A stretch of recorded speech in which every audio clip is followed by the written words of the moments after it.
Here's how to block an email address in Gmail. Two methods. The quickest way is to open an email from the sender you want to block.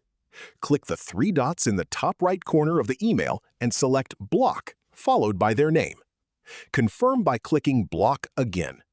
Any future emails from that sender will automatically go to spam and never reach your inbox. If you do not have an email from them or want to set up a filter to automatically delete their emails, click the Settings gear in the top right and select See All Settings.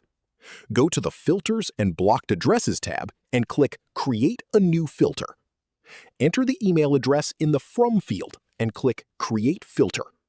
Check Delete It so any emails from that address are automatically deleted as soon as they arrive. Click Create Filter and the rule will be active immediately.